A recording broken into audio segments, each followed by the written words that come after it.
On the Caribbean island of the Dominican Republic, tourists flock to pristine beaches. With little knowledge that a few miles away, thousands of dispossessed Haitians are under armed guard on plantations harvesting sugarcane, most of which ends up in U.S. kitchens. Cutting cane by machete, they work 14-hour days, 7 days a week, frequently without access to decent housing, electricity, clean water, education, health care, or adequate nutrition.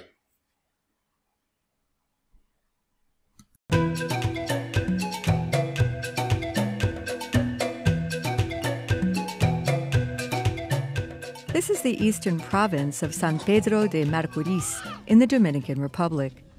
Thousands of acres of land are covered with sugarcane plants. Most of the work, nurturing, cutting, and transporting sugarcane, is done by Haitian migrants called braceros. One of them is Lemor Auguste. I can't go out on the street. I feel like I'm a fugitive in hiding. If I go out, the police can arrest me and take me to a place with bad conditions. But he is not alone. Haitian migrants have long struggled with integrating into the Dominican society. Some have been living here for more than 30 years in these farming houses called batés. They live in statelessness without country or documentation. Their days are filled with insecurity, arrests, deportations, and a lack of access to basic services. Shalom, and welcome to the second half of my video, which is entitled The Dominican Republic, Levi, So-Called Haitians in Slavery. Now, on my trip to DR, I saw with my own two eyes Levi in slavery, working in the sugar plantations, working as field laborers. And I knew about the hatred and the beef between Simeon and Levi, but I didn't know it was just to this extent. I had no idea that they literally had Levi in slavery in the Dominican Republic. When I came back home, I did some research online, which confirmed what I observed. So in this video here, I'm going to go over what I saw. I'm going to first go into a little bit of history of how this situation came to be. And then I may show some video clips just to help illustrate what you're going to hear me explain if there's enough time. So the sugar plantation workforce is made up predominantly in the Dominican Republic by the tribe of Levi, which are the so-called Haitians. Now, at first, the labor force didn't come from Levi. It came from Simeon, because before the sugar industry exploded on the island, Simeon had sugar plantations, but small plantations for domestic use, for their own use, just for to survive and to live, for whatever their own purposes were. So the large-scale plantations, they didn't appear until the end of the 19th century. And around that time, the wars between Haiti and the Dominican Republic were stabilized, or they ended and Dominican Republic was stabilized. And so it was an open frontier. So investors, mainly from the United States, they bought large pieces of land, kicking out the original inhabitants, the Simeonites that were living there. Originally, they kicked them out, bought the land from the government, got the titles, and set up sugar plantations, big ones. Now, these investors, these Edomites and other nations, they needed workers for these huge plantations.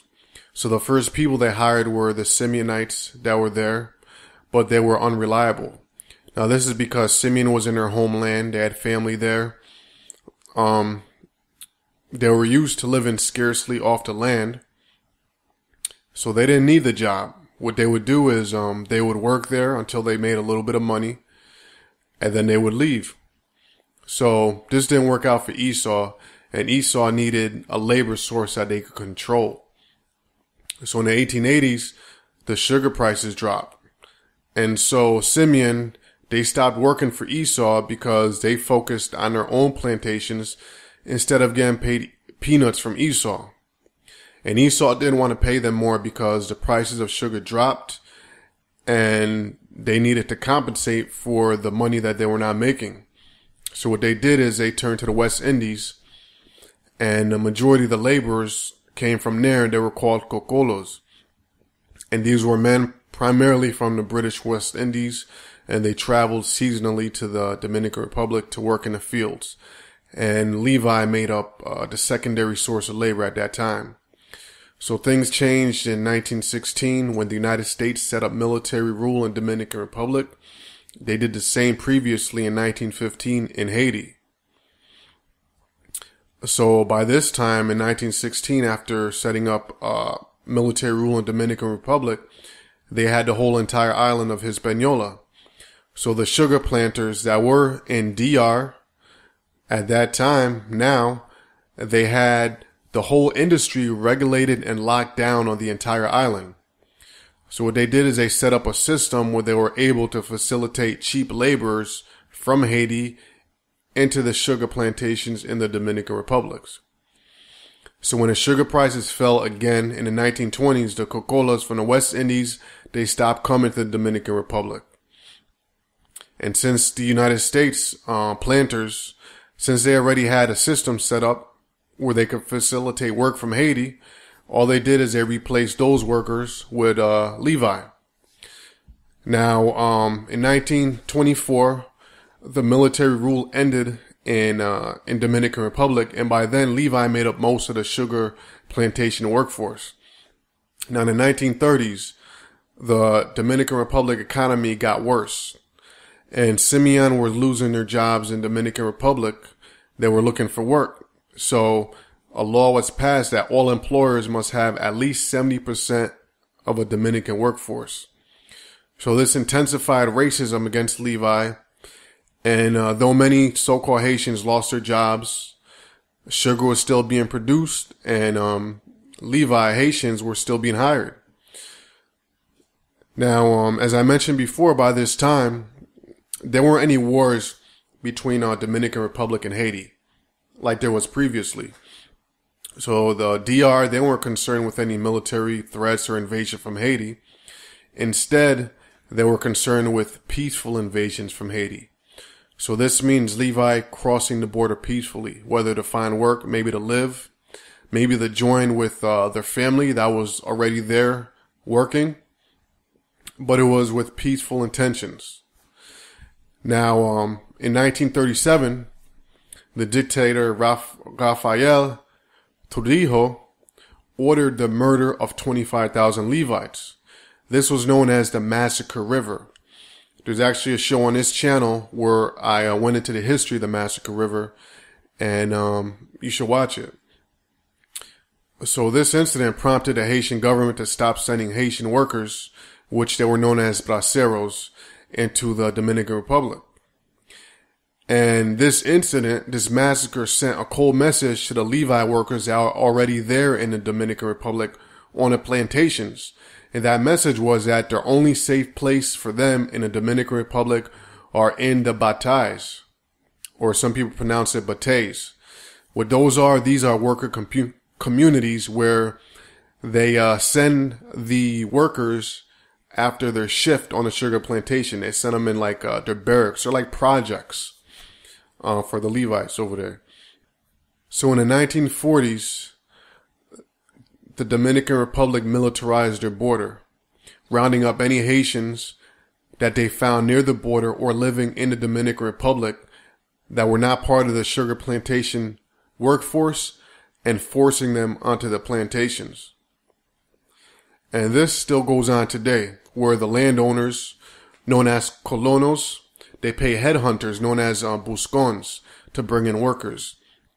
What they usually do is they usually find a Levi and they promise them a work permit or papers or good money, and they lure them into the sugar plantations, into this harsh labor force environment. And the military personnel, they also get paid off to gather Haitians that they find at the border and to force them onto the plantations. As I mentioned before, these workers, they stay in communities called batais. These are barracks or quarters with no electricity, no water, no running water. And the workers, they don't get paid cash. They're paid in vouchers, maybe once a month, sometimes weekly. But when they cash these vouchers in, 15 to 20% is ripped right off the top. And so these workers end up making about $15 a month to survive. So this is a history behind the condition that exists today. And with that, I'm going to say shalom, and I'm going to play a couple clips just so you can visualize and see on video the conditions that Levi is in the Dominican Republic. Shalom.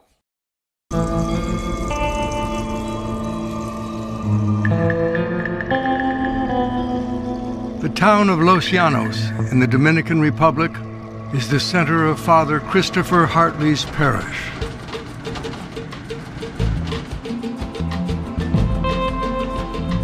Every day, he goes out to the sugar plantations, to the tiny villages known as bateys, where Dominicans rarely go. One of the first things I was told, some of the people in the Dominican Republic came to me and said, by the way, remember that you're not allowed into the Vicini batallas. It took me 3 months to muster the courage to go into the sugarcane fields.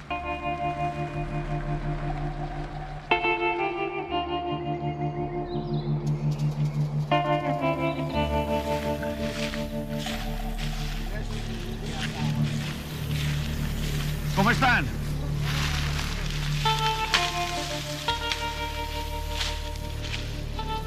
The growing and harvesting of Dominican sugarcane is done almost entirely by laborers from Haiti.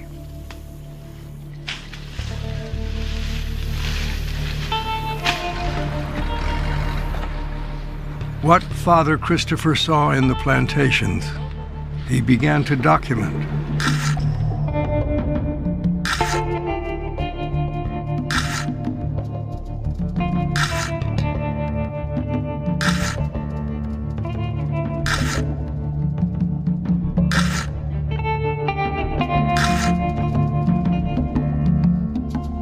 Dígame una cosa, ¿y usted anda descalzo? Descalzo, ese no vale para uno con familia, va a comprar una bota. Yeah. ¿Usted es rico o es pobre? Nosotros somos pobres. Somos Pobres felices. Dios está ayudando a nosotros. Dios nos ayuda. Sí, Dios está ayudando a I'm very nosotros. poor, but God is always Nosotros on our somos side. pobres. Hay días nosotros duermen sin comer. The worst conditions that I've ever seen. This is really extreme poverty. You know, families are living without access to water, without access to food, without access to, you know, really any health care or any infrastructure at all. The Haitian workers are under armed guard. They are not allowed to leave the plantations.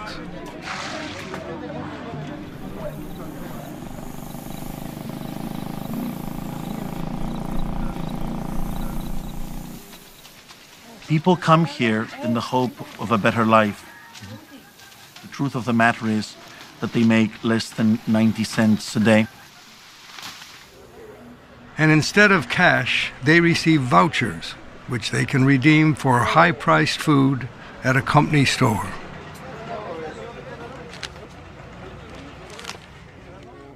He was told that he was going to make a very good wage when he was brought as a very young man in 1976.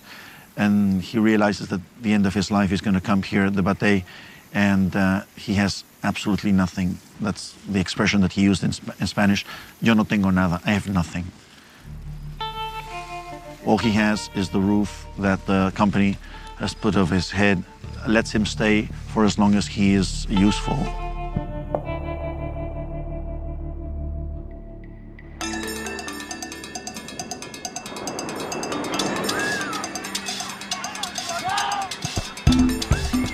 The Dominican Republic is a vacationer's paradise.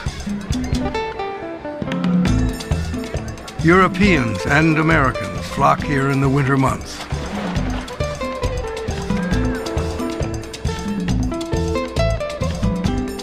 But just inland from the coast are the sugar plantations. 250,000 acres of them.